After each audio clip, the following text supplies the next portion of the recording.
Samule watine vanga le tayale o toi se fulu male 5 minuta le tana Natalia o le tula e fitu ya ele tauto mala unanga nil se ufongo Samoa le lua apile nei tayao o la solulu le utato se mai ya ua tauli mai no fo ele tato report el tala tau ya molo tato tunu o myself afongo mai toke lau ya ele nei fo vanga le tayao so ina to mo tala tau mo Samoa fa matalanga winga lolo wa le tau no fitu mo lau fanua Samoa ya lena famawina lo official va italta 5 ile va veonele so solulu se fulfa Januari lua felus fluono fa malusia be fautuanga timunga mafa fa malusia fautuanga o lolonga e uia lo va aia swinga mali o le tawilungo Samoa o le fitei ingo savili matimunga i le Pasifika i saute o lo ta oto i saute ma mai be winga se suma ma ale ale le tau mo le solo va ia o winga malia le tau e ono yai le tele o vaenga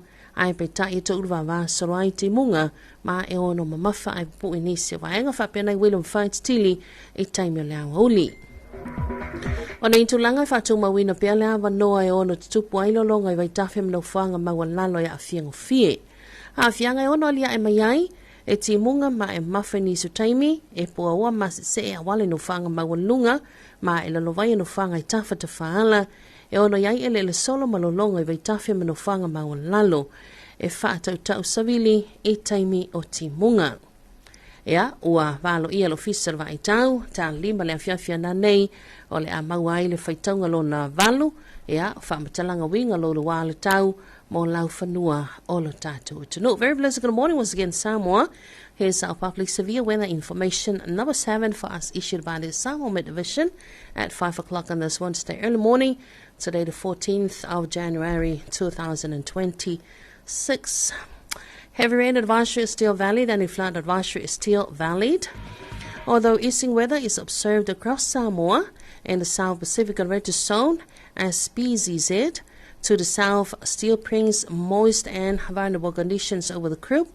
As for today, expect easing weather in most areas. However, isolated showers in Perth, heavy falls in some areas, and a few possible thunderstorms are expected in the afternoon, which still pose a risk of flooding in rivers and low-lying vulnerable areas. Potential impact for Samoa: periods of heavy downpours with poor visibility, foggy sleepy roads over mountain passes and ranges, including near roadsides and waterways, possible landslides and flooding in rivers and low-lying areas. Expect gusty winds during heavy rain. And our next severe weather information will be issued at 5 o'clock this Wednesday afternoon. Ya ola te lenga le nao winga lolo wa le tau mu whamatalanga ya lolo wa le tau I lau whanua sa. Mua ta se mali tulanga lea ya vaenga le lena whamawina la afa 5 le vaveo nei le whapema ya I o tala le tau mu vaenga uma o Samoa. O auzo savili o tau savili mai mātou I saela of te ai Samoa be tai o se whetaya ingo savili ma timunga lo anga I malia mai saute mai au mai a timunga whapena I wila ma whain tili e a awhia I la tunu I nisi o taimi. Whautuanga ma labata inga, whautuanga mo timunga mawhalo whamalu sia pia mo lau whanu umo Samoa, whautuanga mo lolonga lo whamalu sia pia mo vaitawhi mano whanga bawalalo e a awhia ngofie. O se vaenga nei mo tele se la whai mo tumua nei mo le sola vaia, e a woi ni so taimi, ma nei te mo ta ulwa vāsolo ai, e whio nolo whaasolo ina ma mawhai ni se vaenga whapea nei wile mo whai tili, ma tele lawa I taimi le awa uli, ai mo atau le stofi, o le ahutia se vaenga le langi au, e a manai ti monga pupuu o le ai.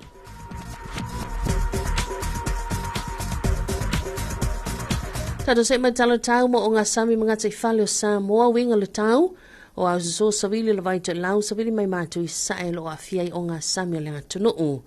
Wai ngane ngā te whale ma o ngā sami I mātu, mole so, o le angele vai te lau savili mai mātu I sae sefulu, I le sefulu 5 kilometer le itu la, o ngā lu tasi ma le alfa mita 2 mita le magulunga. Ai mo atai au, o le angele to lau savili mai mātu, e sefulu I le sefulu 5 kilometer le itu la, o ngā lu tasi ma le alfa mita le 2 mita le magulunga. Mo ngā te whale mo ngā sami saute mo le so le hangi le vai to lau savili mai mātu I sae e sefulu I le sefulu 5 kilometer I le itu la o ngā lu mauma e tesi ma le 5 mita I le 2 mita le magulunga.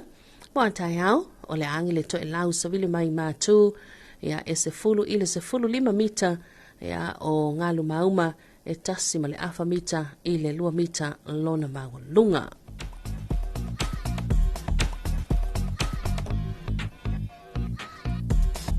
Here's our morning issue forecast, and this is recorded at 5:30 in this Wednesday early morning situation. A moist northeasterly wind flow prevails over Samoa. Meanwhile, a convergent zone lies just slow moving from the south with isolated rain and thunderstorms affecting the Kruger at times. Advisories and warnings. Heavy rain advisory remains in force for all land areas of Samoa. And a flood advisory remains in force for all major rivers and low-lying vulnerable areas. For both appointments, Hawaii for today, cloudy times with some isolated showers, moderate to fresh, heavy force and a few thunderstorms likely in the afternoon. And for tomorrow, partly cloudy with some brief showers.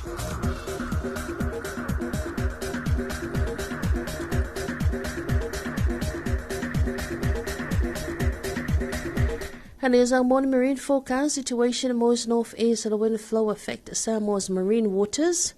For the north of marine waters, for today, northeasterly winds of 10 to 15 kilometers per hour, waves and swells of 1.5 to 2 meters. And for tomorrow, northerly winds of 10 to 15 kilometers per hour, waves and swells of 1.5 to 2 meters. For the south of marine waters, for today, northeasterly winds of 10 to 15 kilometers per hour, waves and swells of 1.5 meters to 2 meters. And for tomorrow, northerly winds of 10 to 15 kilometers per hour, waves and swells of 1.5 to 2 meters.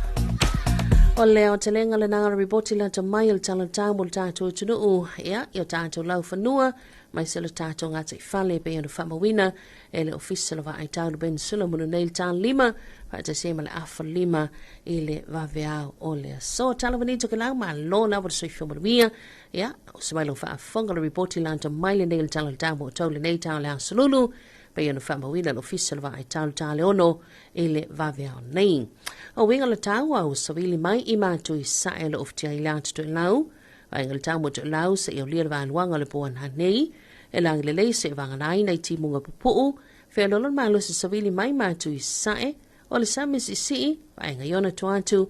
O le a awo I nisu taimi. Whapea nei ti munga o le ayai. Here's a morning forecast for your Tokelau situation in northeast wind flow prevails over Tokelau. Focus a minute tonight for Tokelau. Find about from brief showers, moderate northeasterly winds, moderate seas, and for further low Tokelau, cloudy periods with some showers. And as your morning focus for your Tokelau for this Wednesday, we have some more updates for you at 5:30. And that's Wednesday afternoon, same as Samoa. Yeah, o le reporti fo ili nao tala tau pena whaafonga mai statu o tu motu tua o yo Tokelau. Yeah, ili nei tai au tu inatu mo o tau.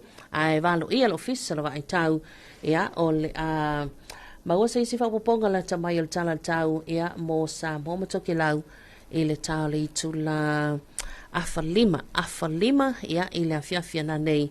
Yeah, le o le Mawai sa isi whapoponga la ta mai il tala tau ia mo le tātou tuduk mo Tokelau ia e pe iona iai mo le ngang whaaftai tele lava I le lalong so malo si mai ia a le punenga ma le ofisa ia o le tala tau mo tātou tuduk ia o le wamanino tonga tala tau o ngā titono leiva yaso ia o afo whanga solo whea anga iai ia o whea foi tūlanga pe o nā ta oto iai le nei yaso la tauia ia o le nganga nai vavetu ina tu aile tātou tala tau ina ia silofia fai whaatataunga ia fuafanga ia tulanga pena il tātou talatau. Toi whaatalo whaatu swaenga sia ua mafuta mai lunga tātou penga tu whailangi il tātou tuipi Facebook page, tātou tuipi YouTube channel.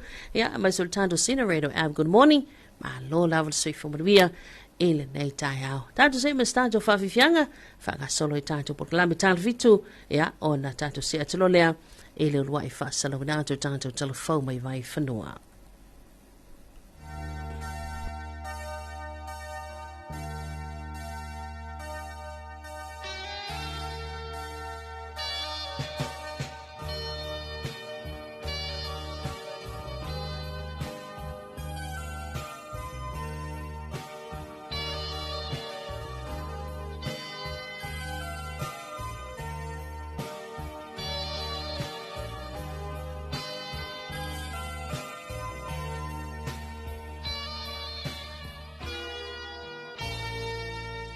Hello again. It's good to be here next to you once more. Now I know I cannot live this lonely life without you. Maybe I was blind, but now I see the light. I was foolish then, but now I realize. 'Cause loving you was all I had in mind. Holding you so close, your body next to mine. Let's forget the past and the things that might have been.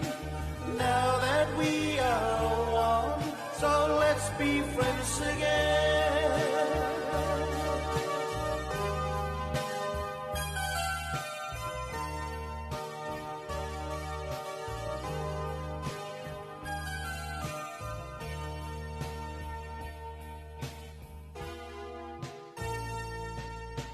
Baby, I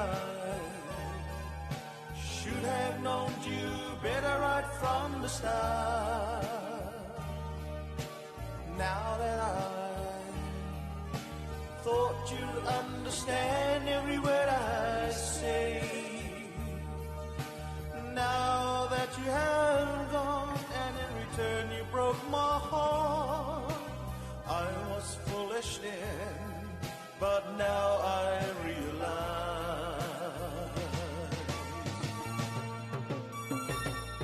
'Cause loving you was all I had in mind. Holding you so close, your body next to mine. Let's forget the past and the things that might have been. Now that we are one, so let's be friends again.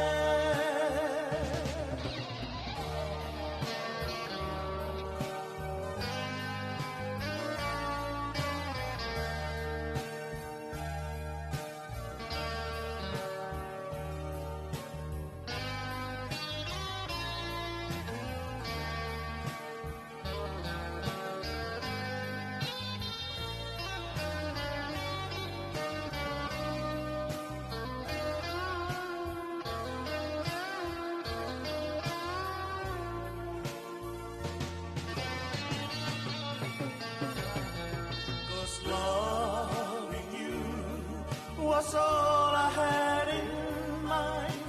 Holding you so close, your body next to mine. Let's forget the past and the things that might have been. Now that we are one, so let's be friends again. Let's be friends again. Let's be friends again. Let's be friends again.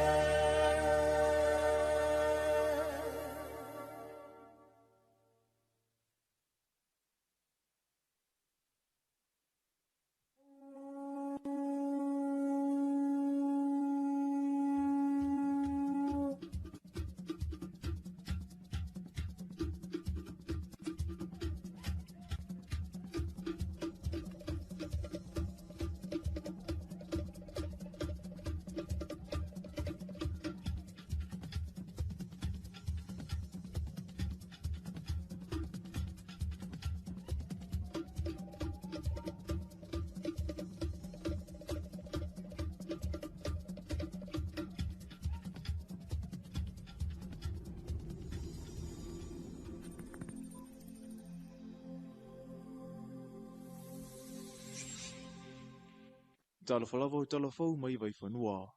O le whaamui atua a inga e meiseia fio anga I tua, o whaatoanga, o mea whawhanga ma mea tutou, o I leo lo o mawai le tau singo le a inga I le tūtau mawha. Whapea fōi ma le tau sa I leo nei se leni e tua I ai mo mana onga, o aso whai soo. O le saunoanga le tamaya mo ala tuitama o se whai whaatoanga mai le fio anga o whalea siu. E whiwhia lava e whaatoa lona whanua I uta, e ui I le mamau mai le ai. Ai o le sila fia le lei o le tau o le nanga winga. O ina o lo o avea ma wha amarusi au I le whaatinoina o le tautua. Fai asi fio lolo fo la Samoa le nga uka le se uka le nga uka longa le fali. E nga uka ma ulanga fo o me ko nga uka o le me ko le nga uka la fa ko o le la ungi o le la ungi kai. Mo wor kala. Le la ungi kai. O le mo war kala. Yo le mai I masime mai I o kai le fa lo le senga le kai. O le la uka nga e ma fola au.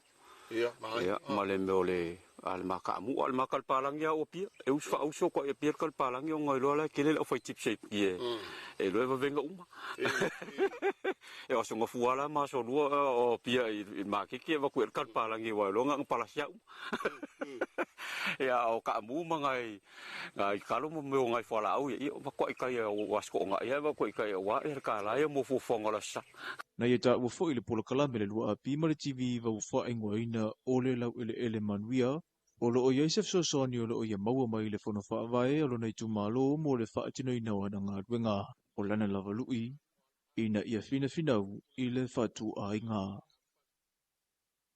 Talo mai le tau sanga talo wai, o lo o ia I lava pēa le atinu u I winga lo wa le tau, o le ua wha iloa le ofisal va ai tau, le wha malusi o whautuanga mo I timunga mamafa, a toa mawhautuanga mo longa. E whaapea se ripoti o winga ma ale o le tau o lo o iai pia lunga o Samoa. A o fiti ai le aturu I au susu o savili o le toilau, po o savili mai mātū. Whaapea le whitoia inga o savili ma timunga le Pasifika isaute, o lo o isaute le atunu u. E ui o swinga mali o le tau sawa aia. O le whitoia inga o savili ma timunga le Pasifika isaute o lo o anga I mai lunga le atunu u. Ma e ono au mai au winga lo wa le tau. Ma o lea e whaasolo I le whaatupula ia mai timu ma e mamafa I ni isi o vaenga. Whaatau savili I ni isi o taimi whaapea wila ma whaititili. O nei tūlanga e maulunga le avanoe ono te tupu ai lolonga I waitafe, manu fuanga maula lalo e a afiango fie. Ma ua whaamarusia I nei whautuanga, maulolonga mō lau whanua uma. Wa afianga ono alia e mai ai e o fia I timunga ma e mamafa I ni isi o taimi, e pua oa ma se e awala ino fuanga maululunga. Ma e lalawaya no fuanga I tafa ala. E ono iai ele solo maululunga I waitafe, no fuanga maulalo, ma e whaatau savili I taimi o timunga. O le waitau susule nei o lo wha wau o na iai le atunu u, ma ua whautua ina le tautua na pea o le saunga le mu, a o whaato a amatai le nei tausanga, ai le ngata ilea o le saunga le mua whanau, a o tāpena atu, mō awa unga I le masina fōu. I tala mai atunu mamau, o lea whaato a te te iana lava ni isi o ta ita I le malo telo perita nia mafua lo le wha marisi o le tula whono.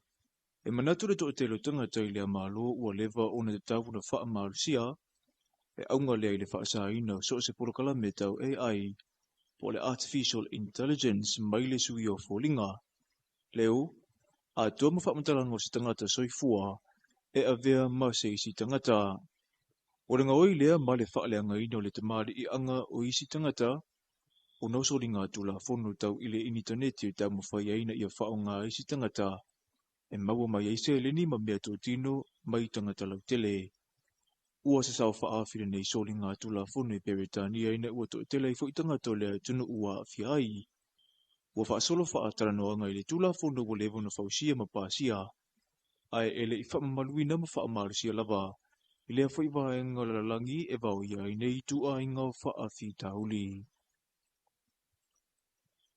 Na sala lau se uka tele se loli aveuta I se tasio vaenga New Zealand, ina ua whaafo se I le se sawane o se mui le awale tele, ma e whaapea whaamtalanga le teo whaavau malo New Zealand, e le I loa mamau atu, e le sa whaafoina le loli se tūlanga whaapea.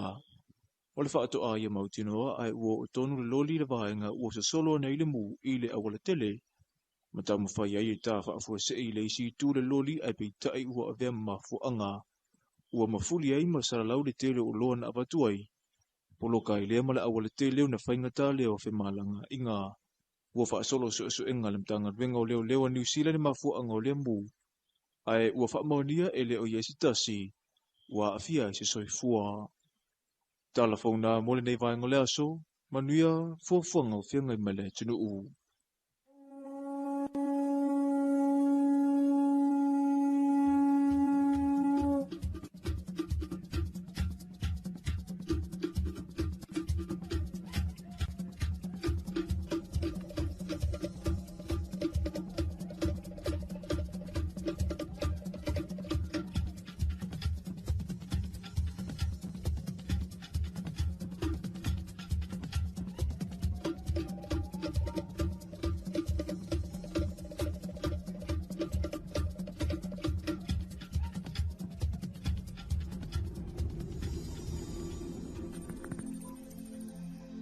O le taimana wati ne vaenga le tai au le ua fitu minute te ine leitu la e fitu ia o le lua i whonga i nana o tātou talafou le nei tai au pe ana tāpana i nā atu ma whonga ina le sunga matau ai nei sa ako ia mai le tātou talafou team ai o sisena whapoponga ia i le tā lima le fiafia na nei alona tau whasalau nātu i le tāli tu la valu i le tai au nei. Ia, tātou i panungol tātou pakalame Talofa Samoa le nei tau la salulu toi wha Talofa tu pe a whai o le nawhata a e maua mai a tātou wha salonga i le nei tai au maa Lord soifo manuia mai se wato tele la tau na ua usu mai lunga la tele ia, o le le tai tai au le whato a te alfitu i minute e valu ia, whai maali e mai se la tau e vavena a mata ia, po i la tau e a mata le tāna valu pe o nei telo company businessi whala potu tonga tuma o ti manisi whai o ofisa whale kale sia ia a mata la tau le valu ia whatala watu malo le usu a tala watu i le sunga ia i o se fatu la wano ma Lord soifo manuia nei tai au fau ia alo fatu ia manuia tele nei vaenga tai au ia ma se tau ainga ina Hamilton New Zealand ia ma Lord soifo manuia tau so tai tele lava ma mai ia manuia tele tiu te mawhaiva o le nei tai au ia whatala watu i fo i nei tātou paanga i lātou whapena ona whaafonga mai lunga tātou tu IP Facebook page ia whaatala wātou nei tai au i le whaatala wātou leo se anu lua ia fio la pule whale afa ma lo lawa le soifo manuia manuia tau sanga fausis o lea ua la awal maasina leo to awhiloa i lunga penga te whailangi ia ala whātou mo oe manuia tele nei aso o le sunga aviliamu to le 4 good morning ia mai Melbourne manuia le wasa God bless ala whātou viliamu tai tele walang mai ia ma lo le soifo manuia le sunga ia moli mawola ma lo le soifo to EPN TV9 ia ma lo fo soifo manuia lau sunga manuia nei aso Adalavanto le sunga ya lava manu Teofilo Williams. Morning uso, moliato lo faanga mo se ainga I vailu tai. La amata fo inga luenga leia sa lo faanga I vatu nei sini. Ya lava manu Teofilo Williams. Ai manuia tele lo waso sis. Ia fa aftai. Aftai tele lava lo manu. Manuia tele lo tai au. Ia fo inga luenga o fianga yai. Le sunga ya Paulo Leone. Soifo manuia. Mafutatu au Kilani New Zealand. Ia, good morning. Malo la war soifo manuia nei tai au. Tala watu le sunga ya vai moana seu malo tai au manuia. Ia, manuia fo tau sang fau lo faanga mo na ia matua ya le apai muli anga. Ma se nani le apai malo le soifo manuia malange ma. Ia te olua matua. God bless. Mai se wana ia inga umala vai lau li. Ia, malo le soifo manuia vais. Manuia tele lau tai au. Manuia tele nei aso. Ma faina misi ya te ol tato sani ngā lotu ia ole autu ole nei aso e whaavavau le amio tonu alo tato utua ia wa lava na matutoi ia e tau soa I lofin ngalo mo tato loto la amatanga ole nei aso lulu la tauia ia e tiute mawhaiva whaanga solo ia mai se watulanga pe ona iaileanga I mai mātua o le wa amatana wa ia le vaenga lea wa amatana nga I mai mātua e whaifa ataunga o whaonga ia mata penanga o lava onga nei whanau a wale toia e wa onga o le ota otol ka lena la matanga wenga wa onga manganu ia o le asolua le masina fo February le to ya e o mai lava onga pe ona fatu langaina i le ka lena wa onga le malo ia e velani si telo ni so onga e kalesia o ha onga tuma oti ia e alu lava la tau la lo ka lena ia ala matanga wenga wa onga manganu o tato malo ia ile fatino ina wa onga ia mai lea kuata fa kuata pe ona masani ai ia ole kuata mo le uta manatua ia ai la solo February malolo tonu lava ile time Easter lana winga na masina aberila le ai malolo ai le kuata mo ia pe o le malolonga mo na o le Easter ia fa solo tule le kalena umalola somaliu ia so la sautina sola sautina ya me umaloa me tato tala noa loa ile whaamina tuino le sisinga fu al tato malo ia yuni ia whaasol solo tuailola ia le sauta ma ia vai whaasol solo tuaila ia le te wila wapi o events te tele lavana ia o atuai le lotu tamaiti faso so nga lo tamaiti a matalon tala no so nga fai wal fa now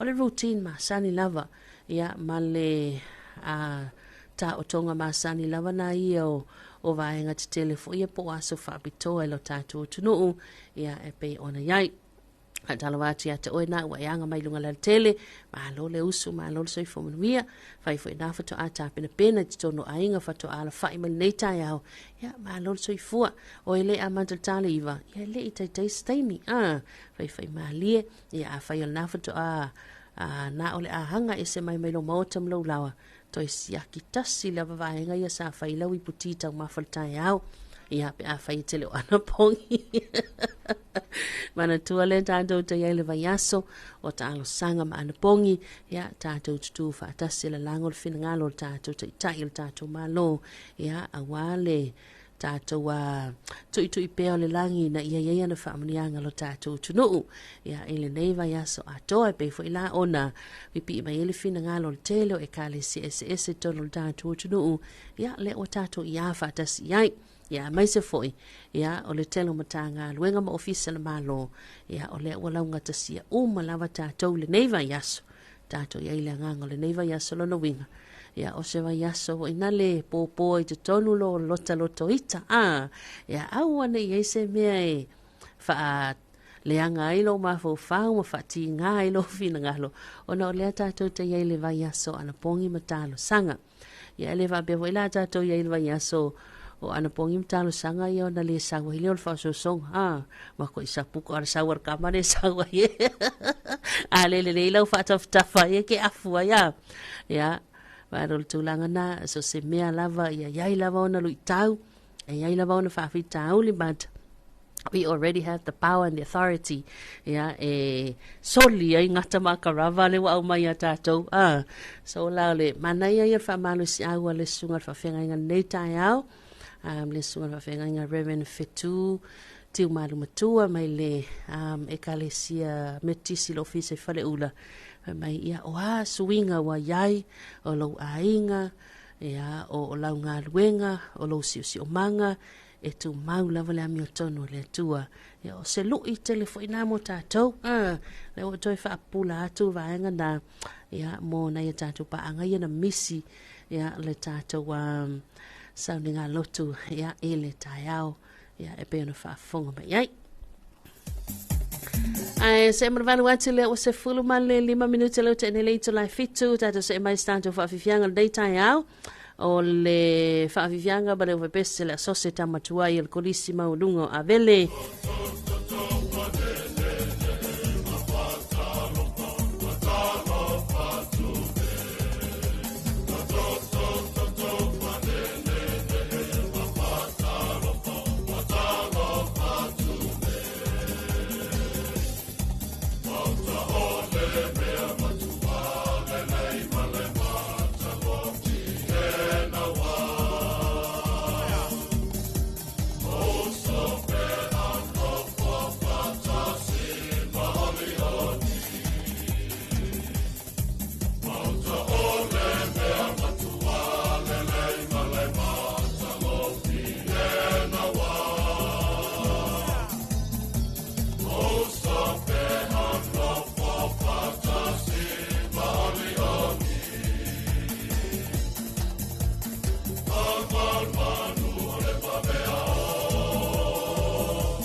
la me lo fiso komisio ngā ruenga de malo. Talofa ma le laufufonga fia. O le sini au tu o le whaale leo o nanga ina ia vave ma ato tōna le whaatinonga. Ma ia whaia ma le laufufonga fia. Ia whaataua ina le whaale leo o nanga lau tele. Ma ia wha malo sianga tau sile tangata whai ngā ruenga uma le malo. Ai meise teime tau tuai mo le malu o le atunu. Ia mata ata ma wha alo. Ia whaataua ina foifina ngalo whaalia. Ale ma malu o le atunu. E alai pepa fesili ma le ngaru e whaatasi ai.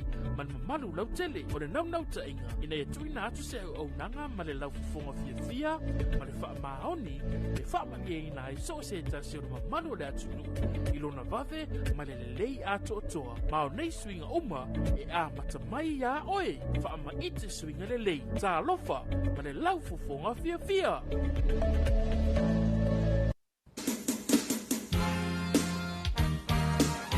Le whaaili rei kei lau I loa o le UP40 marani pese tauta ua o Ali Kemba.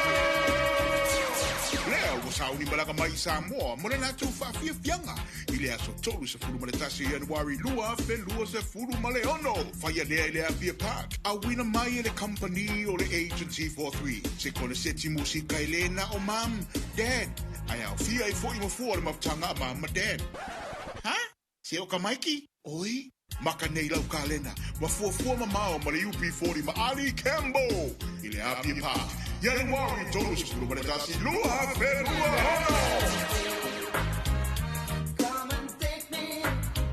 Tawili watine vaenga le taiao le ua lua se fulu ma le tasi minuta leo te ine leito lai fitu ni sina tato whasalonga whapisinisi whalawe loa tato paklami Talofa Samoa Talofa ma le laufonga fia.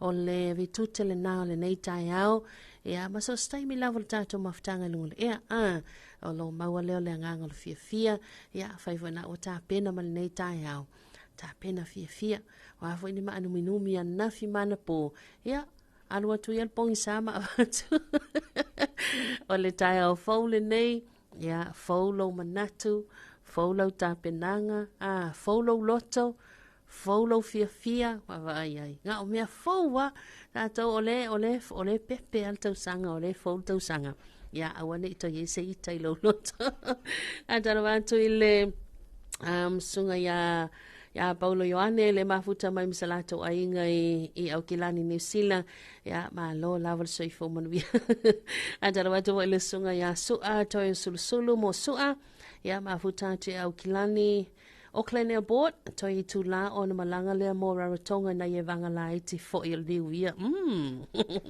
Sa o vanga o ngale, ya, ma lo sei fo mo le sunga sua mu ia o ele I umauta faonga ma le spoil tau sanga fo. Adala watu le sunga ya AI, mui. AI po o el. So I fo manuia, ma na yel whanong longo atu, ya, ina sini Australia. Yeah, good morning, Al. Manuia tele lo waso, tai tele la val mafta mai.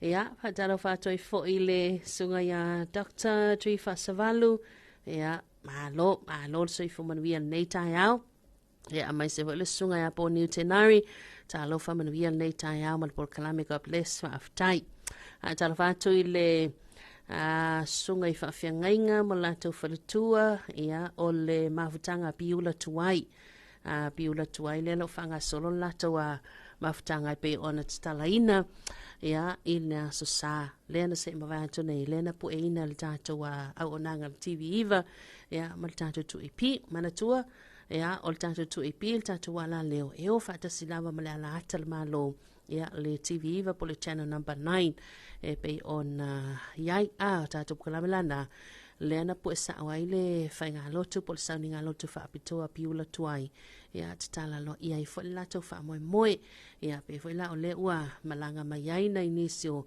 au na le tua mana ia la to tua ia o lo nga lulu i to vini le tua ia tunu mau ia pe ia tapu vai tasi o mai tono le tātou tunu nei o Samoa no whanga i whale ula whaatalo whaatuai ia mahalo so i fo manuia mahalo fo ile ono sa ile atua malana ngā luenga e whai fo ile uso mai a mātou ia i to ngā luenga ia mātou te ngā lue ai ia o la o tau fo i pito la au ia awa lawa le whanga ina le so i fo whale nganga le tātou tunu ia wha mālo le talo e la tau pito la au wha te tele talo ia mai se fo i o le tū la ngai pe ona iai ia le tau manga uma lava piula tuai le nei vai aso anga leila li i fuafonga uma ia tala fo i le sunga i le tama fai au to ina malolo man malo ia le sunga ia Reverend ai Soliuli ia malo so i fo man via nei tai au man via tele nei aso ia mai se voisi uso ia kaleta masi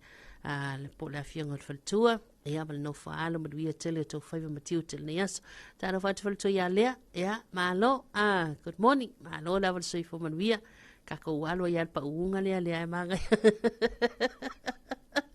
ia ai mai se voi tara vatu ile la fianga faltua malo lo man malo ia ane wele ia mal no faalo salato ai ngali i nai vai teleuta ia malo la so i fo man via ile nei tai au ia o nisi tulanga pena yele i lava ta faonga nisi ia ile fa mana tuina wa Sofia fia na sei mavaya tu nei o nisi la tau ia le o tele le o toi te liu ia tunu mamao pe ona mawai ia o nisi o le lava fa nga solo o nisi la ia il fo fuanga i toi te liu nei o tai au ia fa solo toi las fraile le fai unga le nei vai aso nisi voi ekalesia le lo fa nga solo la tau fono tanga la tau girlfriendisi ia e pe la le ekalesia metitisi le fa nga solo ia le por kalame piula tuai ia o se matua ekalesia ia le fa nga solo ia retreat o nei la le asolo nei ia le amatai ia le matou prayer conference o le ala pi ia la matou nga i le vai aso talo sanga ma na pongi ia ase tatou malo tatou uma ia manise ekalesia lele o tatou tau fai ia fatas ele neva yaso ia ono taua ia tatou tu fatas mo tatou o pongi ia mo tatou tu ile langi na ia to mai na famanianga ile tatou savalinga ile nei tau sanga so la o matou ekalesia le lo fanga solo ile matou prayer conference ia tala no so setas fatino ina uma seminar le matou man tapu ai songi ia ele ngata la seminar fai yao opo ia e fai sauni nga lotu ia mana ia foi lo wanga i mai ai tatou mafuta vatasi ai ia ma foi se isi va sininga malosi fa nganga ia mafuta i foi ia ile upo le tua ia na au na fa apitoa ia fa pena ona la gaina le upo le tua ia ile afia na nei fa afa mai ala le pola sofrele Ajala watu na tatu pa anga buteli sala fai ma lord so ifo manvia ia tama ya soto mua msalatu engene sala valu talo watu fo to fai alio talo fai ma lord so ifo manvia ia ila uftalenga maltausi ia le sunga ya balika muta malfatua unanga le ale rosalote mai se walato fo loa talo watu le sunga ya tavete ia masalato onga lue le ufayati na e ma lola la usu talo volto fai ma ilo longa msalato ainga mai sultina matua inai vai loa Fatalo fo ilu Samoa Riam salato ainga. Ia fatalo watu le sunga salesa. Ia masalata o whainga ruenga le ua lau sufo i tāpena pena. Ia tāpena nga masani le neita. Fatalo watu le tau whai moi mausu. Ia mai se fo i o li imata mai ta i ka peteni. Ia mai se lau wa umalawa tātu sai pe ona. Tauto ina le pa ia whamalanga i le tātou tunu i wā motu e luan mutele sila whai matumua nei ia ina le wafu sale longa mai se wai muli whanua tātou wafu wha malo ia i matautu ma lo la wala soifa manuia ma lo le lausu ia tautou nei tai au taimela wantele o luso le 20 minuta te nele i tulai fitu tātou se emas tātou wha afifianga nei tai au vai foil tātou puklame Talofa Samoa ia ele musika ma le vebese ana seta whanamoi.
Arriving at the shores of Samoa for an exclusive one-off concert is the internationally acclaimed, award-winning reggae movement, UB40 with Ali Campbell. Brought to you by Agency 43, this is the great Ali Campbell's first time in Samoa. With hits like Red Red Wine, Maybe Tomorrow, and Here I Am Baby, it is a day of sing-along session for the entire Ainga. UB40 with Ali Campbell will go down at the Apia Park Arena on January 31st, 2026. Now mark the date, extra spot, keep an ear, an eye, or maybe a finger for more informations to come. UB40 with Ali Campbell, January 31st, 2026 at Apia Park Arena.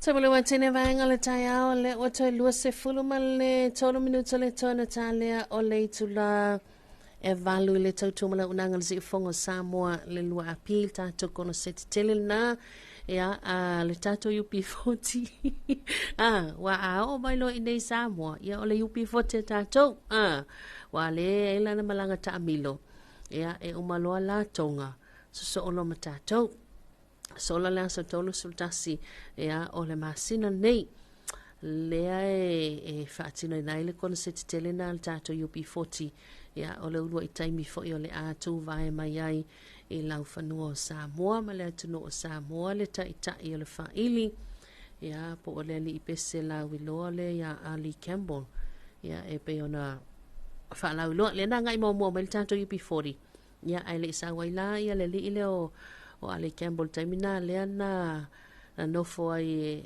e va ai lo mtu mo to i nei o ya le na fato a maul taimi malanga mai i nei Samoa ya amalta to kono setila na le fa taunu wina la sotolo sutasi sola fa ele e fa tau so ticket ya o le sap ya ma i le songa ma i lo Henry ya o le vaenga na le Urban Sound ma le sap le automotino vaenga na le fa tau tanto tickets tickets al VIP ya o vaenga se esel tanto grandstand ya e pe ona yai maule ticket lima sulta la tulanga la na pe ona il tato fa moi na ya man tato kono seti na le UB40 ya ele fai unga le nei masina la sotolo sutasi le fai ele malaita alo le tunu le Apia Park a Talofa Samoa sia sanga luel po na po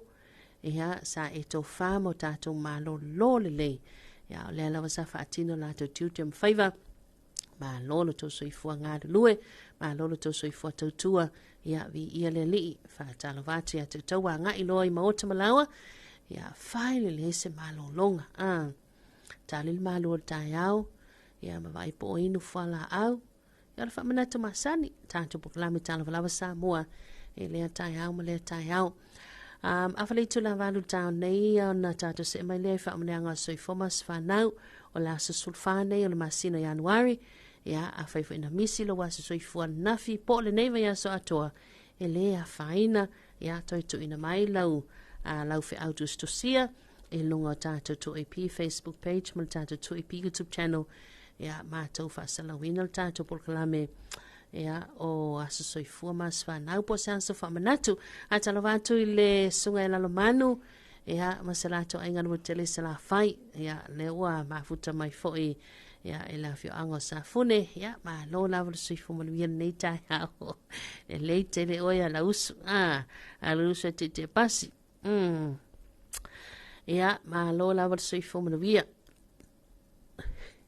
ya fa Talofa tu ile se va isita mai ya mo malo Talofa tu sunga mo malo msalato au leo mai se la to au ngale lue ya le sunga beto faiva mal pa ia la to ainga ya nga luenga foi matiu te pe ona yai fala onga falea ya matfausia ya o nganga ya Talofa to ya to nei tai au Talofa le ai lo mat tu e plotu le moteli sala fai ma pui fangalele ya itu ma nei ma lorso i fomanuia ya to matu o ama nei tai au ya o lo manuia lava me o nei pensula manu mai tawa to foi was sulu matango file la ya o lo yai lava tātou le tāwilinga o le fesoia ingo le tau o le taimi wa timu o le taimi wa la ya o le taimi wa mai whaatasi wa malu whaatasi mai ya whapena lava whapena fesoia ingo le tātou tala tau ya le alo tātou yai le taimi a Talofa tu le ai fionga le lie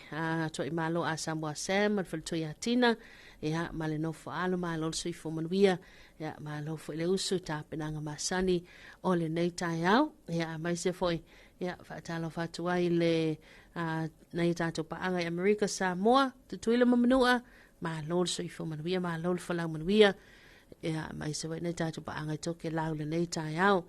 Se wala tato taimi lea, o toe lua se fulu ma le tasi minuta le tona talea, o le itula e valu le tai au, tato se mai tato fa fifianga musika so i fifiloi, ma nisi tato fa salonga fa businessi, tale valu, tato se mai toi fa salowinato tato telefo, o le nei tai au. Fa fifianga lo besa nei la le tanga moa so a Felice Mikaele, just for the good times.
wala leo numero tasi Samoa. Tuipi le si ufufongo Samoa. Vala au mai le vaenga le maketi. Mo sau whaala wiloa e fia whaia i se tau whaamali loto. Maua le whamama avenga. Mo oe malau bisinisi. Ua so ai Samoa. Amerika Samoa, toke lau, ma le lalolangi atoa. Ia na la leo a mo 5 whao. Wha mo iwa tasi tesi ma le tasi. Iwa lua tesi ma le tasi. Ma le tasi o fitu tesi ma le wha. Vala au nei loa i le telefoni. Valu whalua ono tasi fitu. Ma whaafesili mo le vaenga o whaalau iloa. Tuipi le si ufufongo Samoa. Numero tasi. Taule watine vaenga le taia o le watoi se 15 minuta le tena ta lea o le itula e valu ia o le na o tātou whaasalonga na ia tātou porkalame fo e le taia o ma le taia o maise o le taimi ma le taimi a o nangal to ipi mantua tātou whaasalonga mai lava le taia o pia na masaniai se ipa i al tālu fitu le mute le o nangal au whenga luenga ia ai wha awau pia al tātou o nangal lua sulfai po atola luenga stala lava noa ia tala fo i tātou whai tito o tātou wa ofisa whasalau nei ia o ani whasalonga o ani vaenga po tala noanga ni ainga ia po whasislanga o maliu o whamanianga fo asoi fo mas whanau te whina ngalo e whaalu lunga o tātou to ipi ia po tātou TV iwa ia so maim tala mai au ia o lo o maul tātou au nanga na e se tau ngō fie ia ma wha ma venga mo oe a talo watu i le sunga se ula metisi ia mai se roto ia se Oriana ia ma le li ina ia taiao ia o talo sanga Gloria ia le lo mafuta mai lato ina i California ia ma lo lawa so i whamanuia na tala tātou fo i leawa uli tu langa i whainga malo longa ia matali ngā sua o ngā luenga mtu te whai o neia so lua ia tautou ia ma lo lawa lo na sai ma lo ngā le lue a tala watu le sunga tangi 5 le ulua i alii ia so i whamanuia nei tau fau ma lo ngā le lue ia alo fatu mai sini i Australia whaftai tangi 5 alo fatu fo i mo oi mana amale ainga ia manuia tele nei aso whatala watu nei ainga umalava nei tatu paanga i New Zealand Australia a tala watu fo i nei tatu paanga masani na wala au mai la tau i siamani ia ma lo lava le so i whamanuia ma lo fo i lo sa il nei tai au ni so tala lo la walunga i lunga penga te wha i langi o le vesi 8 tono le atuno Iran ia le ua silia ma le savalia i le lua vai aso talo no whanga solo ia sol te e fo i le au li poti la i le bonapo li poti le ngata mai le bonapo o atu i le afe valu se lau 5 sfulu le au wha o tangata mai solo te te e u fasiotia tulanga lea o lea fo isa last 2 weeks le na tapuni ai le malo ia vaenga umalawa tau so ta inga so se awala so ta inga ia pat beta yane o lea lava ia ila tau ia ila te mai fa bitoa fo lea i le konge kinga o mea ngei lunga internet ia o lea lai tau ma faile to tele o le malo fo lea esa ili umalawa ia pe track umalawa ia fesota inga ia lea lo mfaina fa awa pea sola o lea na le wato cancer mai ile feilo inga le president o malo tele America ia Donald Trump ia manisi fo o taitai al vaenga Iran la tunu o Iran ia mafa pe mai o lea lava tape na le so swani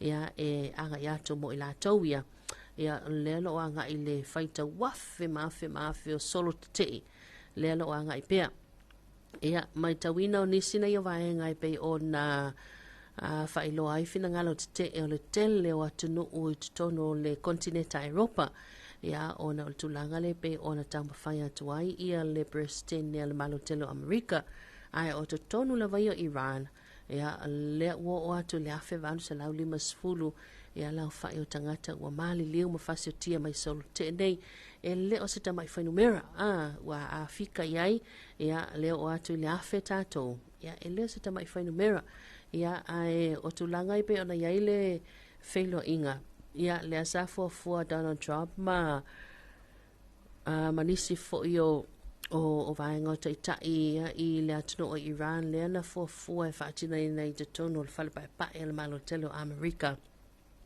ia o lea ua whaalea ngaina pe ua o le whaatanuina min le whaatanuina ia le whailo inga lea ona o nisio mafuanga le maalofia e peona whailo mai. Ia e talusia ia vame mai se taimi e warapu pōlenga le ia tangata anu ulau tele.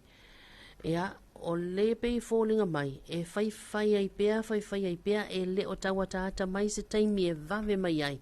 Ia o na muta nei solo te. Ia e le ngata wa ilan tamu whai atu o tangata lau tele ia i lato solo te.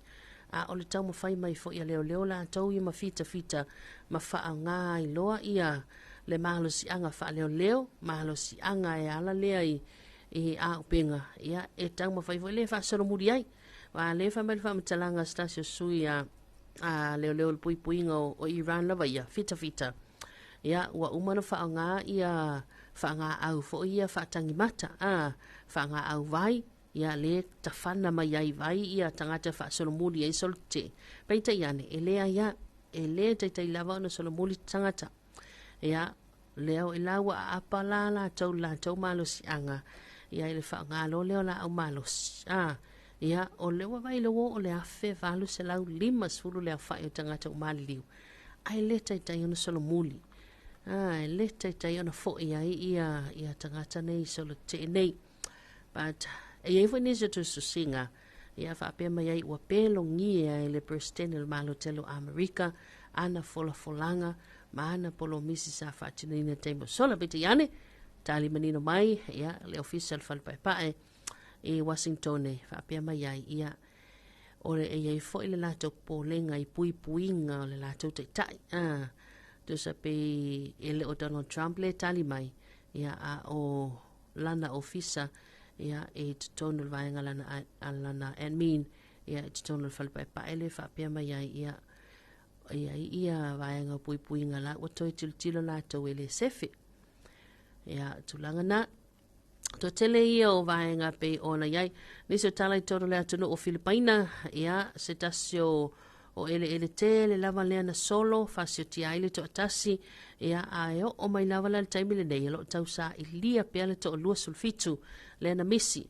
o lo fa au nga luenga fo ia le au nga le lue e sua e se ia le solo lena solo mai ai ia e mautinoa o le lo e la to mautinoa lo tanu mia nai tangata ia i la lo palapala ia po ele ia ma ua la bata ia i la to e nofo malala la tatu vaenga lentu la mil fala flave ina ianga ese ajala watu luso ya Sofia ia masiana bana mea nei tai good morning alo la war soi fo manuia ma lo fo ile usu ma na ia me tanga ta fenga venga fal tali malo ia wa mai sela vaenga le ta penal malo tai ia mantua ia e kofol me le mai ia wal sai sole o le pai ia pe faile le medium pe faile large ia o so skoinga skaili e o fo ilai a me se laval ta benanga le breakfast ia po le malu o tai ia e tawana tofo le lei ia malo e serve mai a malo ia a wifi ka ko ia ko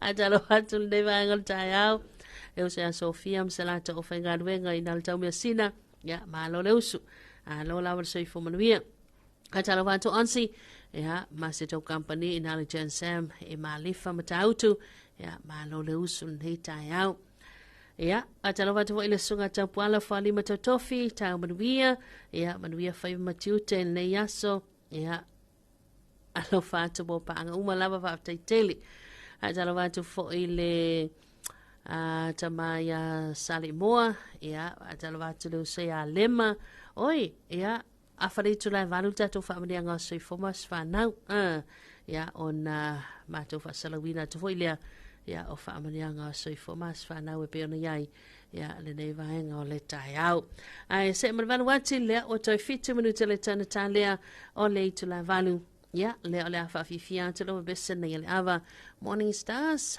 ia vai foi o tato wa fa sol tato pola mitala lava Samoa ele nei tai au manau ta inga tara valu ma fa fonga te fa sala wana to tato telefo o le nei tai au The nights have been long without you, and love is everywhere when you came out.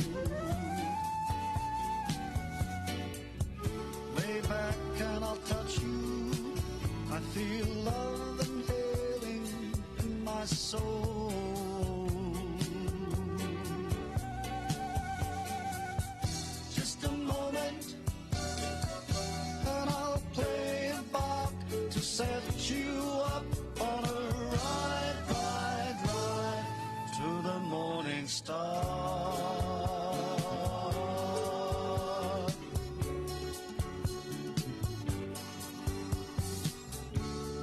star in your dark eyes. Every time you look at me, they shine.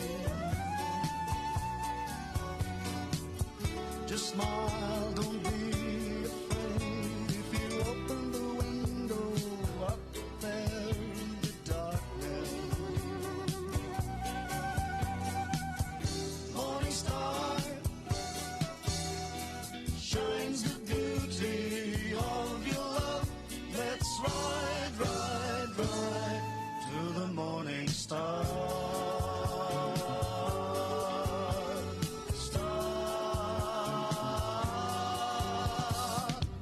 Morning stars made my night. Morning star, you light up my life. Morning star in your eyes. Morning star, rise and shine.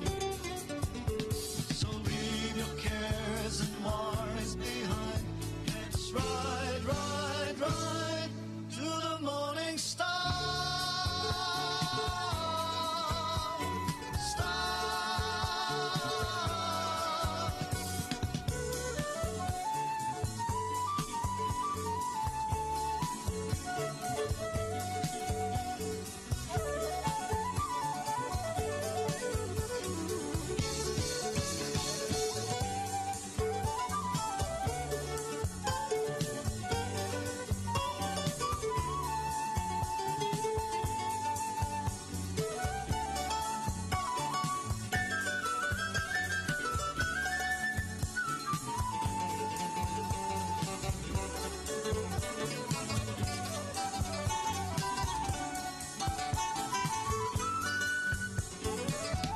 Morning stars made my night.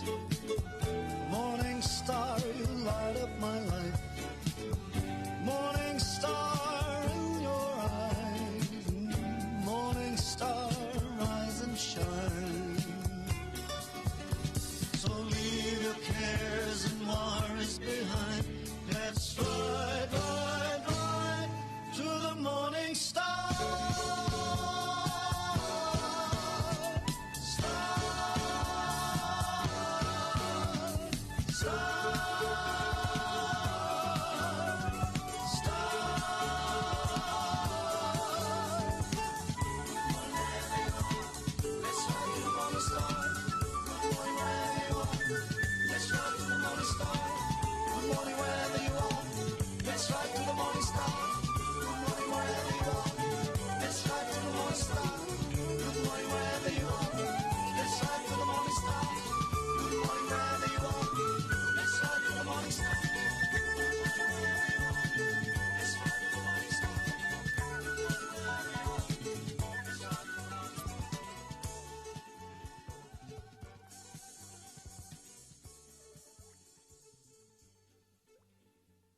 E onga mamatautia le fiwa pona aivi.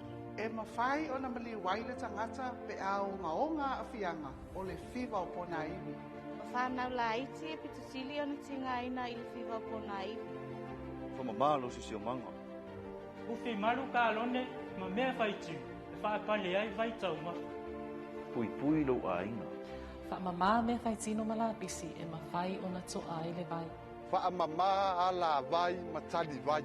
Mata i tū le lei fōlinga wa aia, patūlanga o ngaonga, ai maise o afianga tūnga o le fiwa o pona iwi. Samoa, wawe wa ai se fō mai se whalmai la taratani. Samoa, whaatino nei loa. Le puipuinga o le fiwa o pona iwi.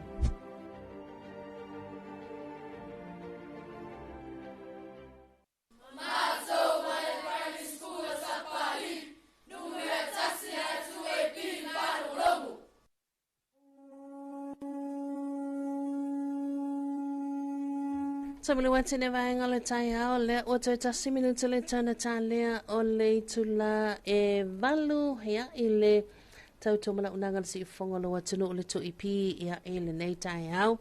toi whaatalofa atu ai, ia, ele mamalu nei tātou paanga, ma alo lava le usu, ma alo fo ile ngā lulu e tiu te mawhaiva e pe ona iai, ia, le nei vaenga le tai au, a talofa atu se uso ia sue, msalata o whainga luenga, ia, ma alo le soi fo manuia, talofa talu se aso fia tangaloa, ia, morning seas, manuia tele le yaso, ia, a talofa fo ile tina ia matile matiasi, ia, talofa, ma alo le soi fo manuia matile, alofa tele mo oi male ainga nei tai au, ia, manuia tele tiu te mawhaiva pe ona iaile ne yaso.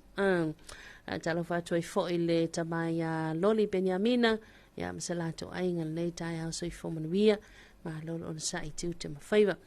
Talofa atu ile tuangane a Jay, ia, ma lole usu, ma lo fo ile ona sai, ia, maisena tato pa anga lewa to a maua tato whaasalunga, ia, ile nei tai au, ma lo lava le soi fo manuia ia te tau tiu te mawhaiva, ia, e pe ona iaile nei tai au, whai maa lie, a whai na ua amata lo tai au, ia, mai se lato e amata le tāle valu, ia, anga leile ali i o tau tiu te mawhaiva le nei aso, whai na wanga mai lunga lal tele, ia, i lato e amata le afa le valu, ma le tāle iwa, ia, anga leile ali i lo wanga i mai, whai maa lie mai, ia, o tātou lava whai le tonu e poloka ai, whala lavi tau ta vale lunga lal tele, ia, a e fina ngalo lava i aima tātou loto whaatasi ai, ia, ole aso longa le leifo i manuia, ia, fōwhanga ma whimaranga inga nei aso.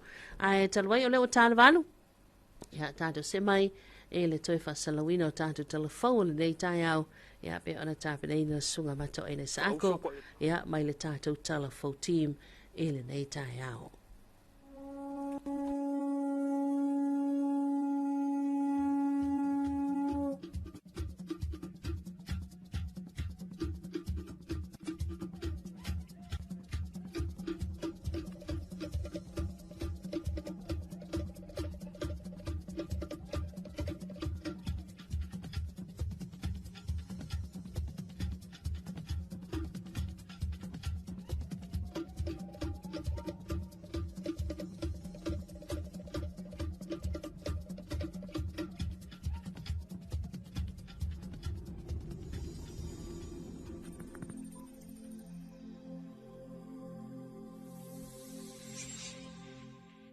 Talafalava o talafau mai vai whanua.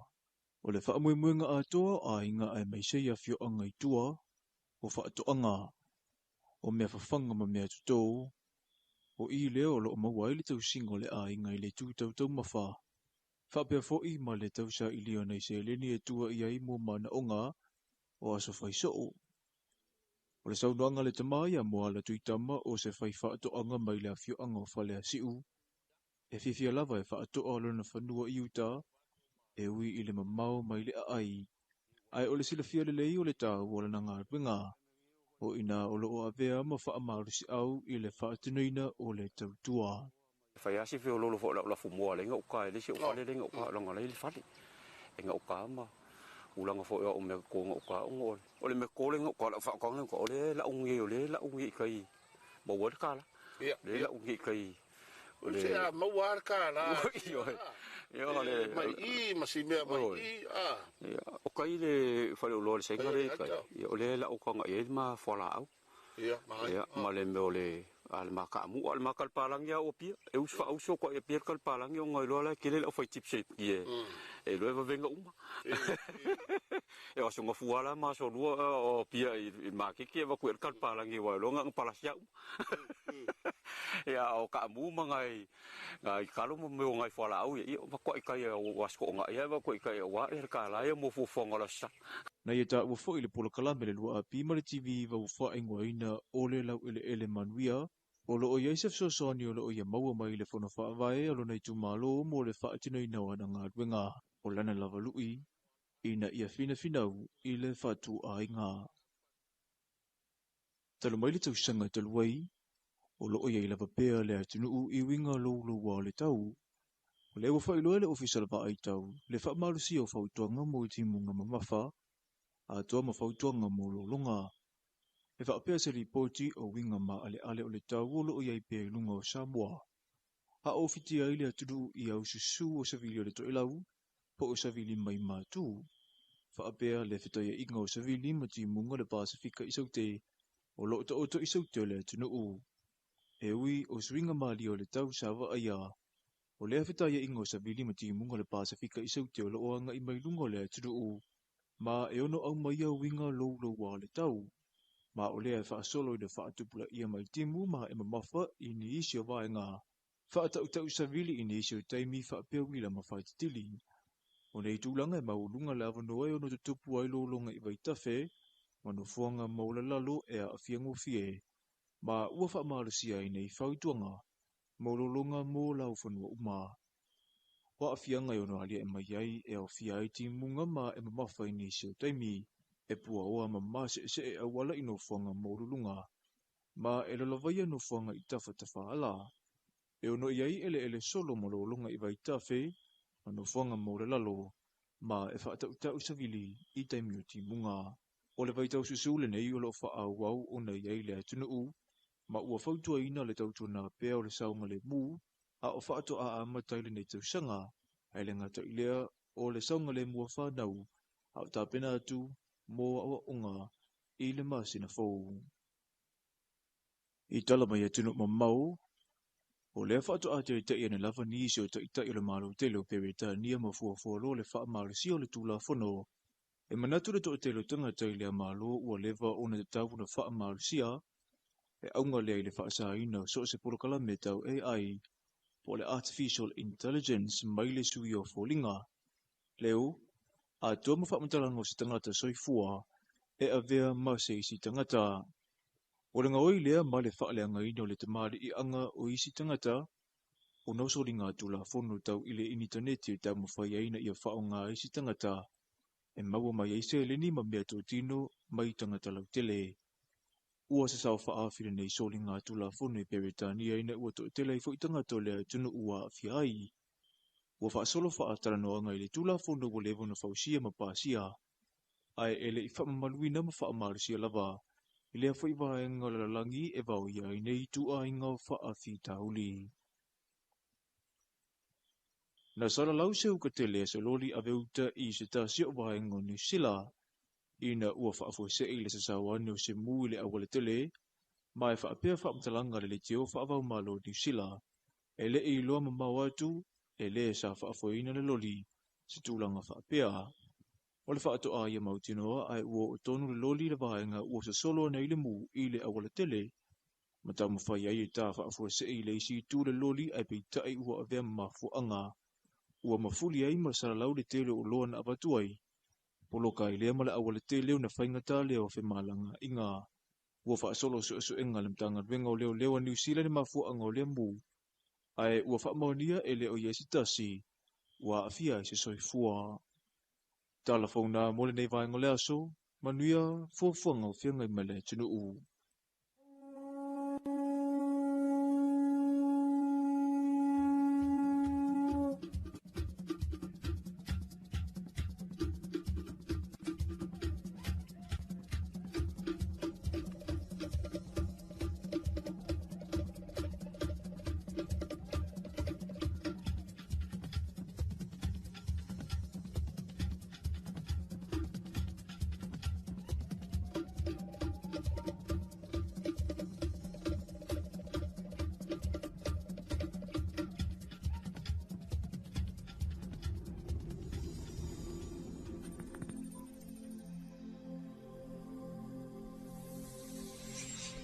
Ia, o le nau whaafongal tātou tunu o ia tātou telefou toi whaasalawina to le nei tai au pe ona tāpaneina ia e matau aina isa ako ma tātou telefou team toi whaafonga I tāls fulua I le au le le so ia sona whaapoponga I le tāle tulai lima ia I le awhiawhiana nei. Ia, o le ua se 10 minute te ine leitu la e valu nei tai au toi whaatalofa atu, toi whaamalo atu, malo le usu, ia, I le mamalu malu pa ia na ia tātou paanga.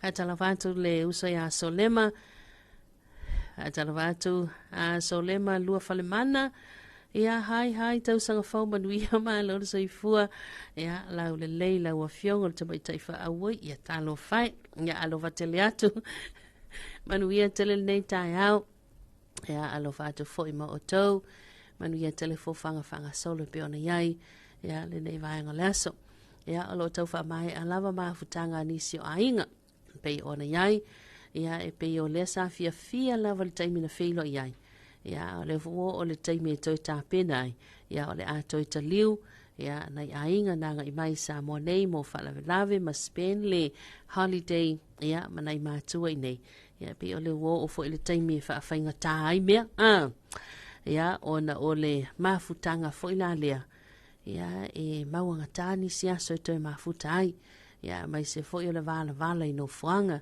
ia pe le tulanga na ia o tātou i la umalo se o le whika ngisi ma le whaavai lo toi ina malo matua antala wantalo sengo au ta vale ia la tau tiu te whanga solo e lunga la tele le fo amatalia poloka leo ia fo i la lea i tiu te lunga awala ina ia tautuana le sanga le muma ia avel famo mo le sanga le mu fa malangai o lo tātou tino toi fa manatu tali lau malu o taiao ia oile inu fala au ia o tātou le malos vai o le alu tātou ana pongi fa manatu atu ia ne te wangalo ia te oe ia le vaenga na ia ai le fa malusia a fai lava te le au wai e le a faina le tulanga na le te fofa pia mai se le fa mai fa ba los e ai o matanga ta uma yes o le nganga le na but e le fa malo sia la ana pongi a ele fia ai lava it's okay it's fine I will fa poleina lo fina ngalo I will fa poleina lo ma fo o tato o le tau sanga nei lu afe lu solono se o le enjoy ya mal fia awana i eise mea o ingale fa fatu ulu lo ma fo fau awana i eise mea fa lave lo ma fo fau ia ta pena fia ma mata fia nga duenga matute pe ona ele ia so tatu se mas tatu fa fianga sfulta se minuta le tene le tu le valu valu fa mrianga so i forma so fanau fa fia antolo te mai ta ia aki so Houston ia Malebua Samoa.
Mam, o lau fiufi malona na o mea mātou te whai atu ai.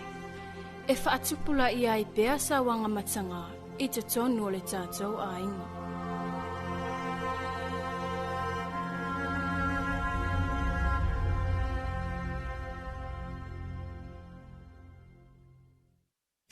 Talofa Samoa o lo ingoa le lua lino o a lua sun matasi nei o tausanga. O le mea lava o lo nau i ai le o lo whatinoina sa wanga. O le awa lava nei loa se isi.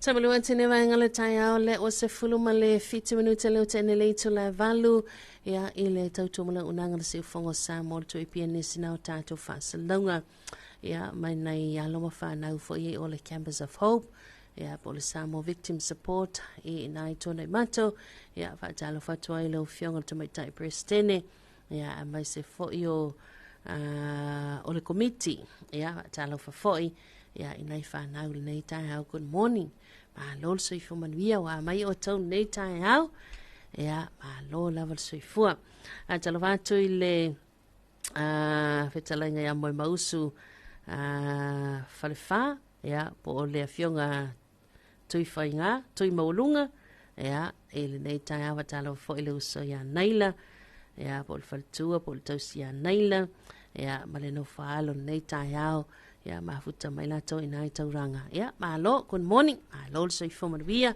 ia malo foi on site tu te mafaiva ia pe ona la usuai nei tai au tali malu tai au ia ele lei lava po fia yanga ia le nei aso a la o seki me o mai se me fa le tonu le se me po le ai ia a me se lava tu langa pe nei o le fa manatu lava ia al tanto por clamel nei tai au ia ona o le e mai tau ia o le ia onga o le la yanga bel to tele le mamalo la ufainga luenga ia ai no fo ia nei fa na lu fale ia wa ta mai ti e tele lava mai se lava la ngi venga la it tasi tau sanga lua tau sanga tolu tau sanga e ola lolta vale ia mauti noa la ua pe o ina walu ka mo ele akolo ta mama lo tinala walu ta vale ia ele lo la vol saul ta mai ti pe sau pe a mai tua ile pusa o ta vale pe a fa ile piki apu ia pe sau tu mai tua au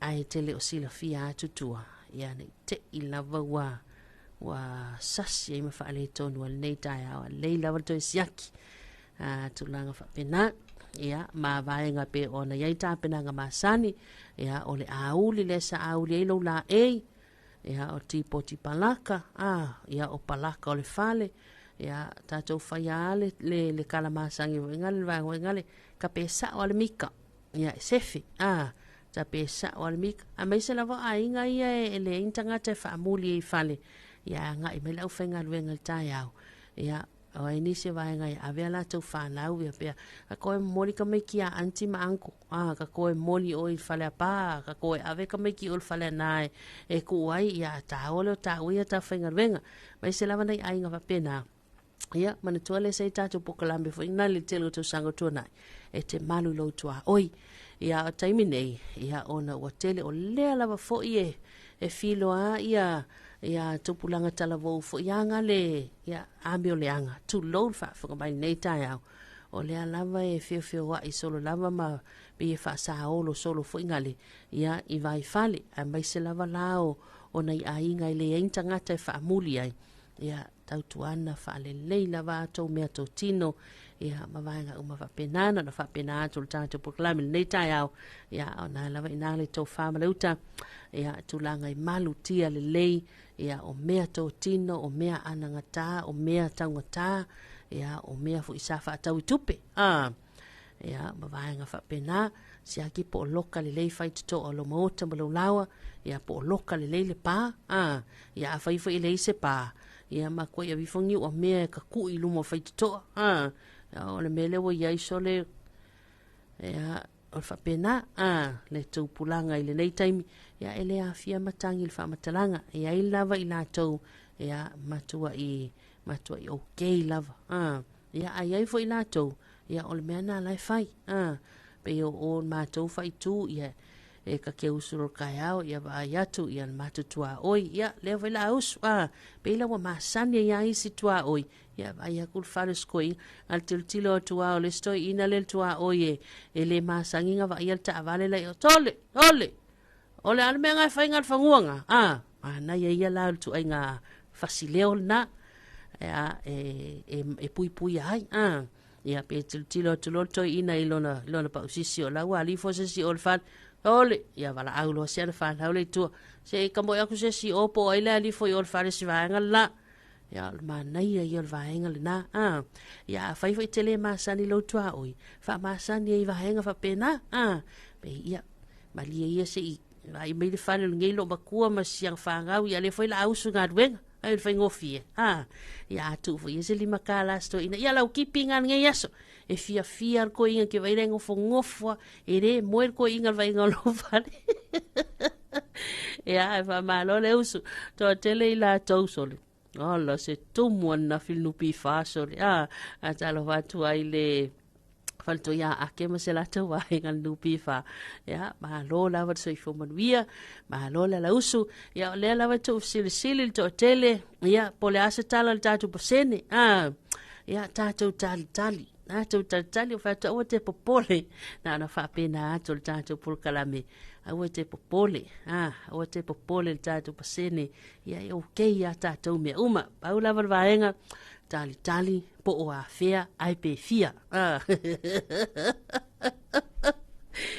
tali pasene po o afea fa il tatu pasene ai pe fia vol pasene ya le afai ya tatu ako fa il talo ingale be puts pe no boots still praise the Lord pe me fai kil taiau pe le se sukal taiau e oso al me le fasava ya nel taiau mal fa fu mai ya ita penanga pe fo na inga wenga batute ya ole wa lo so tasi minute te ne le tu la valu tato se mai stato fa fi fianga le nei taiau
sola le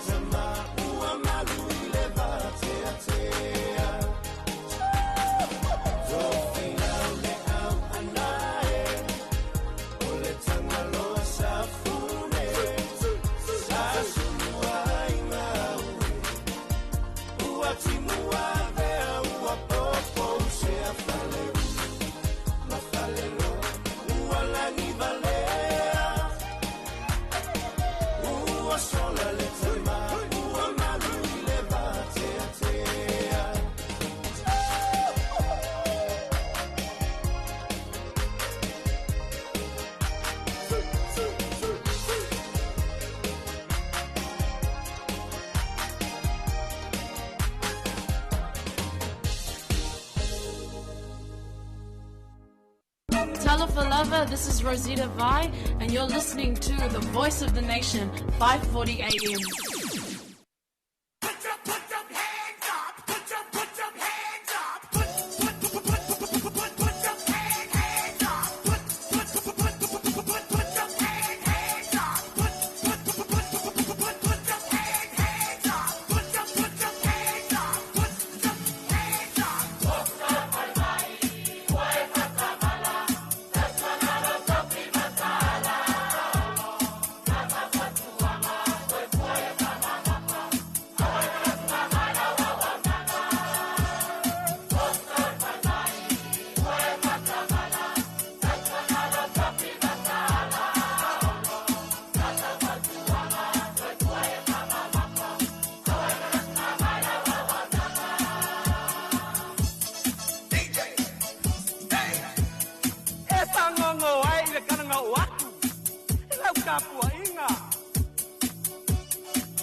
tu piripo.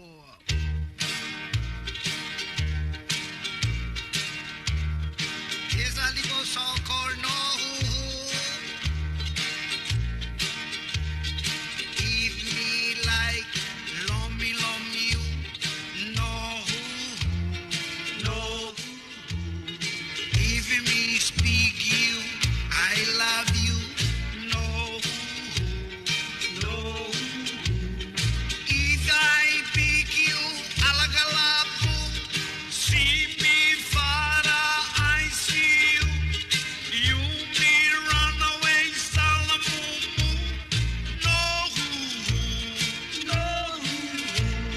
If me speak you, marry to me, no, no. No more gasol, no ingubia, no, no. Mi papa que je plenty money, mi mama poco cooking fuyo. You me a plenty capisi, no, no. You me make plenty baby, no, no. Help me make the bunny cake, no, no. Fat baby, skinny one, some no good. Casi leao, valeao, casi lua colufa, o que le fufa, no, no. Mi bebê camava sem ar, no, no. Sabose imigam di balangi, no, no. Because the balangi many like her too. Casi foi quem she damn fool. Miss Biggie, I'm no damn fool. No, no. Mama speak me, no loving me, no, no. Love me, don't love, I don't care, no, no. This balangi, him come in my house, all day long him inside in my house. Casi leao, makuole ay mamay sa bali, no, no. 9 months go, no baby come, no, no. Kind of blonde hair, slant I all mix them up, no, no. Mi gozi kama, kele ulam vale. Mi blendi kukama ena Israel. Kasi lea ukinga inga pai pisingi hisanga papisi palangi. No.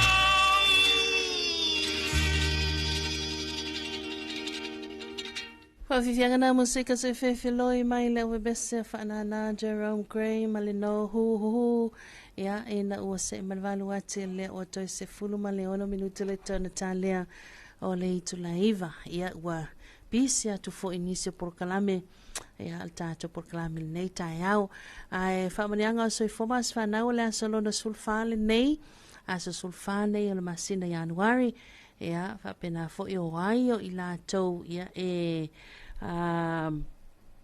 fasino tonu iai ia le nei aso. Aso soifua, aso whanau, ia aso whamanatu, aso whainungaina, ia vi ia le lofa mananga leo le tua. Whamanu ia atua ile aso soifua le whetalainga ia moi mausu whalwha, ia o tauranga i New Zealand, ia manuia te lelo aso soifua, ia o le sa whamanatu ina i le nei masina. Ia maise fo ile aso soifua le uso ia aso lema, ia e nuuli America Samoa ia manuia telelo aso soifua mai se foi el nava yaso ia pe afai wapisi ia wangalo ia pole amatanga foi el neva yaso ia mai son ne yaso lona sfuna marfa Ia whaamanuia tele lea tua ia I lātou ia pia ona whaamana se tausanga whaupopol so I foma le ola ia mai se foi o le mafutanga ia e le soifuanga nei ia whaamanuia tele lava lea tua I o tau wasa soifua ia ma o tau wasa whanau ia ma ia ianga leile tua ia tulu im whaupopo nisi tausanga stelo so I foma le ola o tātou nau ta inga lava le nā ia umina I soifua ma umina uola ia apena manuia tele ia o tau wasa soifua a whaifu o nei se anniversary ia happy anniversary a whaifu o nei ia se anniversary fo ila lea ia e se aso fo ilea wa ato ele fia tausanga talu ona maliu ia stoi ina ia po maliu si ona matua ia po se pele ia po nai whanau fo ia o aso umalava nā tātou te whaamana tuina ia mai se ia leo lia nei aso ia tātou whaia loa te tāloa olo matatua matua ina whaaftai tele lava lea tua wau lia le nei aso lo matua wola mana matua manos ia ai mo I lātou whaasino I aile nei aso sulfa ia a pele lea tua lo tō soifua ma leola e ona awanga lei ma ia na whaamanianga ia mai lātou o malava whaamana tuina ia le nei aso whaapitoa ia o le pese whaapitoa nei ma o tau muna wole atoa ilo whaanga le tātou pokalame ia manuia tele o tau aso soifua ma o tau aso whanau.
Sexy atu e pi.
O le whawhiwhianga na le vaenga tai ao mai leo wabese le Hammerline Express ia ma le whatunga le na o oe Samoa o oe o le penina le Pasifika.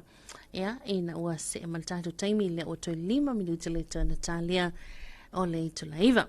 Ia, taluai, ni se tātou puklami whata oto i pei o na tāpena maili tā leiva o le tātou a sota inga tu sao.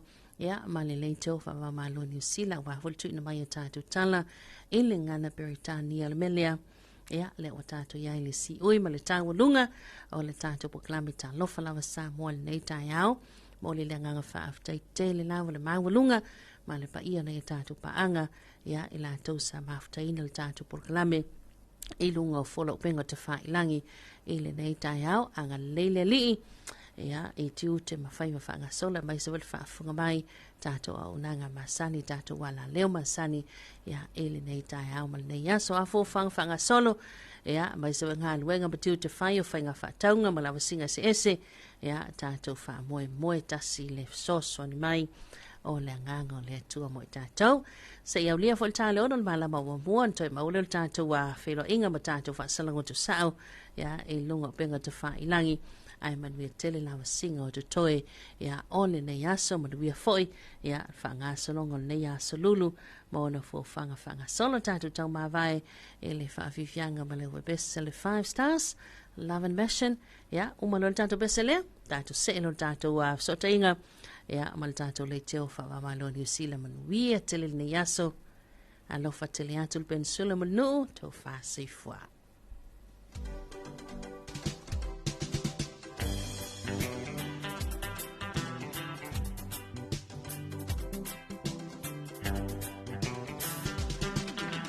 Sometimes things will just happen, and they happen for no reason.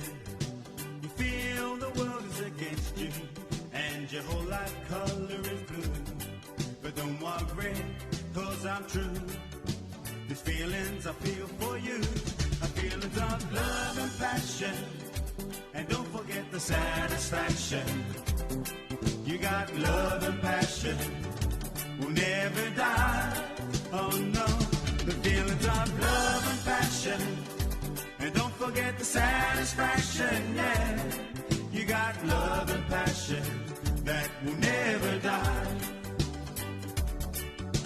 Sometimes a problem arises and it hits you when you don't need it. Then you find the answer eludes you, which leaves you nothing that you can do. But don't worry, cause I'm true. These feelings I feel for you are feelings of love and passion. And don't forget the satisfaction. Ooh, you got love and passion that will never die. Oh no, the feelings of love and passion. And don't forget the satisfaction, yeah. You got love and passion that will never die. Jam on.